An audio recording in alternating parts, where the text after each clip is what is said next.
दोस्तों, आज हम लोग बात करने वाले हैं मोटिवेशन के जो आधुनिक सिद्धांत हैं उनमें से एक सिद्धांत है, एक विचारधारा है टू फैक्टर थ्योरी। इसको बोलते हैं द्विघटक सिद्धांत या द्विघटक विचारधारा। द्विघटक विचारधारा के जो प्रणेता है उनका नाम है हर्ज़बर्ग। और हर्ज़बर्ग जो है उन्होंने यूएसए के पिट्सबर्ग में 1959 में एक प्रयोग किया उन्होंने। और वो प्रयोग किया उन्होंने जो है वो वहां पर पिट्सबर्ग में काम करने वाले इंजीनियर्स और अकाउंटेंट्स के ऊपर। और जिस तकनीक का उन्होंने इस्तेमाल किया उस तकनीक को बोलते हैं critical incident technique. Critical incident technique एक ऐसी टेक्निक होती है जिसमें कार्य के दौरान व्यक्ति का व्यवहार कब उसने सबसे अच्छा महसूस किया और कब उसने सबसे खराब महसूस किया, यानी इसमें व्यक्ति के व्यवहार का अध्ययन किया जाता है। तो उन्होंने दो प्रश्न पूछे। ये जो इंजीनियर्स और अकाउंटेंट्स थे इनसे दो तरह के प्रश्न पूछे। उनसे पूछा कि कार्य के दौरान आपको कब अच्छा महसूस होता है और दूसरा, काम के दौरान सबसे खराब आपको कब महसूस होता है। इन प्रश्नों के आधार पर उन्होंने जो निष्कर्ष निकाला उन निष्कर्षों को दो हिस्सों में बांटा जाता है। एक हिस्सा है आरोग्य घटक यानी कि हाइजीन फैक्टर। इसको एक्सट्रिंसिक फैक्टर भी कहते हैं क्योंकि ये थोड़ा बाहरी घटक है, यानी बाहर से चीजों को प्रभावित करता है। दूसरा है मोटिवेटिंग फैक्टर यानी अभिप्रेरक घटक। अभिप्रेरक घटक को इंट्रिंसिक फैक्टर कहते हैं क्योंकि ये व्यक्ति को अंदरूनी तौर पर प्रभावित करता है। अब सवाल ये उठता है कि किन चीजों को उन्होंने या किन व्यवहार को किन किन चीजों को उन्होंने आरोग्य घटक के अंतर्गत रखा और किन चीजों को मोटिवेटिंग फैक्टर के अंतर्गत।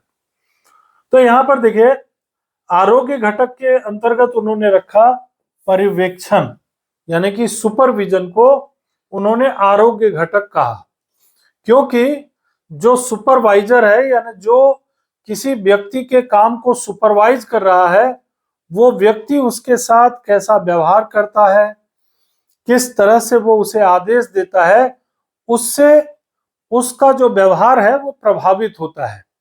और काम पर बने रहने में काम पर बने रहने के लिए सुपरविजन का इंपॉर्टेंस होता है। बेसिकली आरोग्य घटक जो होता है ये व्यक्ति को अधिक कार्य करने के लिए प्रेरित नहीं करता, लेकिन वह काम पर सामान्य तौर पर बना रहे, इसमें आरोग्य घटक उसे मदद करता है।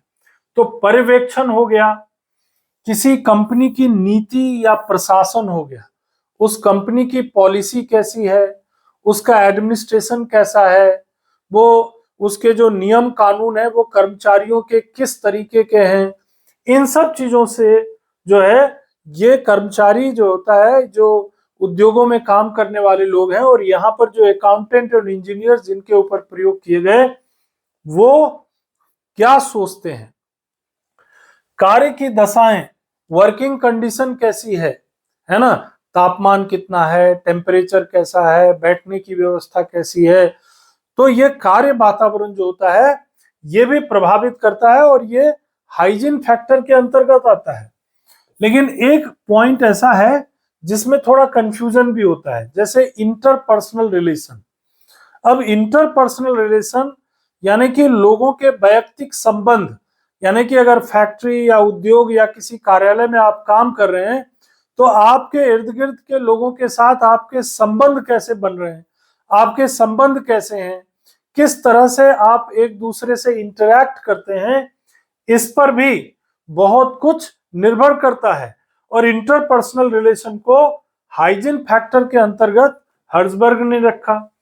इसके अलावा स्टेटस, किसी फैक्ट्री में किसी उद्योग में काम करने वाले व्यक्ति को क्या स्टेटस दिया जा रहा है, उसकी स्थिति क्या है।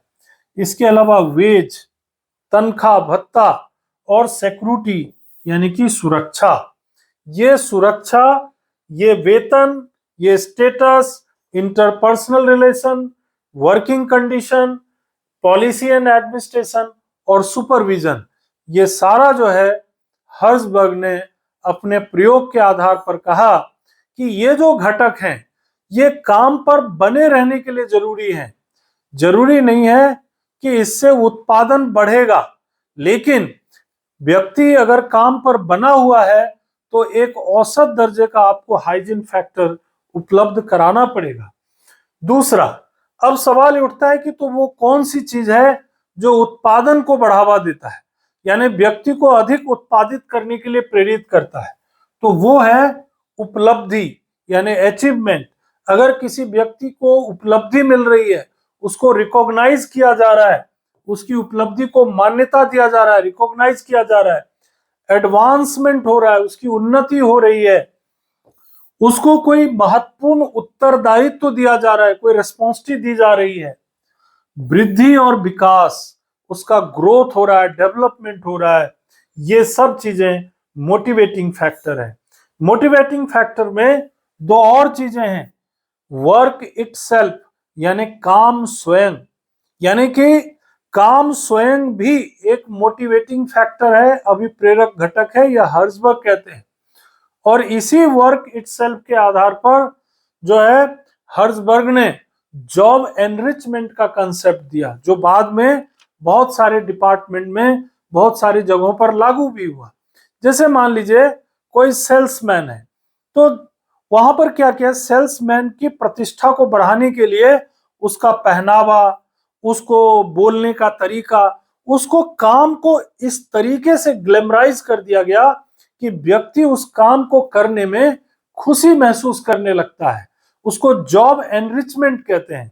तो जॉब एनरिचमेंट का जो संबंध है ये वर्क इटसेल्फ से है कि काम स्वयं को इतना अच्छा बना दो, इस तरीके से उसको जो है ग्लैमराइज कर दो कि लोग उस काम को करने में खुशी महसूस करें। और एक और महत्वपूर्ण, चैलेंजिंग वर्क। अगर कोई काम चैलेंजिंग है, चुनौतीपूर्ण है, तो कभी कभी लोगों को ये भी रहता है कि भाई ये काम चैलेंजिंग है, चुनौतीपूर्ण है, इसको करना चाहिए। तो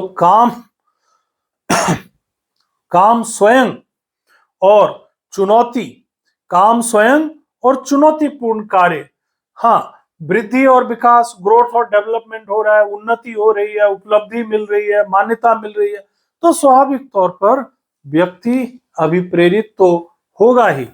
लेकिन अब यहां पर देखिए निष्कर्ष क्या निकलता है कि काम करने में जो व्यक्ति को संतोष मिलता है, सेटिस्फैक्शन मिलता है, तो सेटिस्फैक्शन में ग्रोथ 81%, 81% मोटिवेटिंग फैक्टर से होता है।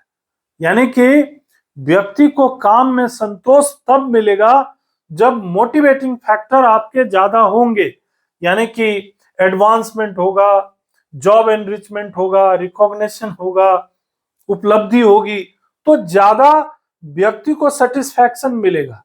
वहां पर आरोग्य घटक ज्यादा प्रभाव नहीं डालते, केवल 19% प्रभाव डालते हैं। और दूसरी चीज, अगर आपने आरोग्य घटक सही उपलब्ध नहीं कराए, यानी वर्किंग कंडीशन अच्छी नहीं है, इंटरपर्सनल रिलेशन अच्छे नहीं है, वेज और सिक्योरिटी की प्रॉपर व्यवस्था नहीं है, तो जानते हैं क्या होगा, 79% जो है आरोग्य घटक की कमी से असंतोष, डिससेटिस्फैक्शन पैदा हो जाता है। और 31% उत्प्रेरक घटक जो होते हैं, केवल यहां पर असंतोष पैदा करने में केवल योगदान उत्प्रेरक घटकों का 31% का होता है। यानी कि कार्य संतुष्टि में अगर वृद्धि करना है तो आपको मोटिवेटिंग फैक्टर पर विशेष तौर पर ध्यान देना होगा, और असंतोष उत्पन्न होने से अगर रोकना है तो आपको आरोग्य घटकों पर विशेष तौर पर जोर देना होगा। तो कुल मिलाकर हर्जबर्ग ने अपनी रचना the motivation to work, the motivation to work, ये किताब है इनकी, द मोटिवेशन टू वर्क, 1959 में इन्होंने लिखी। और जो थ्योरी इन्होंने दिया, उस थ्योरी के आधार पर बहुत सारे उद्योगों में, कार्यालयों में जॉब एनरिचमेंट के माध्यम से, एडवांसमेंट और चैलेंजिंग वर्क को प्रोड्यूस करने के माध्यम से, वेज और सिक्योरिटी को बेहतर बना करके जो है कर्मचारियों को बेहतर सुविधाएं और काम उपलब्ध करा करके, मतलब बेहतर सुविधाएं उपलब्ध करा करके, बेहतर उनको जो है मोटिवेटिंग फैक्टर उपलब्ध करा करके उनसे से ज्यादा काम लेने का प्रयास किया जाने लगा है। और इस तरह से हर्ट्जबर्ग की थ्योरी जो है मॉडर्न मोटिवेशन थ्योरी में बहुत ही प्रासंगिक है। आपको अगर हमारा ये वीडियो पसंद आया हो तो प्लीज चैनल को सब्सक्राइब कीजिएगा, लाइक और शेयर कीजिएगा, यही आपसे गुजारिश है। धन्यवाद।